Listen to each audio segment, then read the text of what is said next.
சென்னையில் ஜனவரி 26 நடைபெற்ற குடியரசு தின அணிவகுப்பு முகாமில் தென்காசி அருள்மிகு செந்திலாண்டவர் பாலிடெக்னிக் கல்லூரி மாணவர்களான முதலாம் ஆண்டு இசிஇ துறையைச் சார்ந்த ஜீனு பிரியா, 2ஆம் ஆண்டு மெக்கானிக்கல் துறையைச் சேர்ந்த அஸ்வின் ராஜா சிறப்பாக பங்கேற்று கல்லூரிக்கும் கல்லூரி நிர்வாகத்திற்கும் பெருமை சேர்த்துள்ளனர்.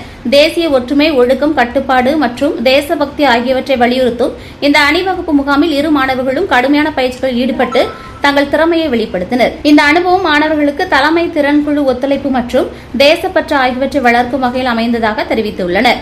இந்த அரிய வாய்ப்பினை ஏற்படுத்தி கொடுத்த தமிழக அரசுக்கும், மாநில நாட்டு நலப்பணி திட்ட அலுவலர் அவர்களுக்கும், தொழில்நுட்ப கல்வி இயக்கத்தின் இயக்குநர் மற்றும் ஆணையர் அவர்களுக்கும், இளைஞர் நலன் மற்றும் விளையாட்டு மேம்பாட்டுத்துறை, தொழில்நுட்ப கல்வி இயக்க நாட்டு நலப்பணி திட்ட ஒருங்கிணைப்பாளர் அவர்களுக்கும், கல்லூரி மாணவர்கள் மற்றும் தங்களது நன்றியை தெரிவித்தனர். இதில் நிர்வாகத்திற்கும் கல்லூரியின் தலைவர் டாக்டர் புதிய பாஸ்கர், தாளர் கல்யாணி புதிய பாஸ்கர், முதல்வர் சேவியர் இதயராஜ், பொது மேலாளர் மணிகண்டன் மற்றும் அனைத்து துறை தலைவர்கள், ஆசிரியர் பெருமக்கள், நாட்டு நலப்பணி திட்ட அலுவலர்களான கருப்பசாமி, வினோத், சுடர், சுபா ஆகியோர் அனைவரும் குடியரசு தின அணிவகுப்பு முகாமில் கலந்து கொண்ட மாணவர்களை பாராட்டி பரிசுகள் வழங்கினர்.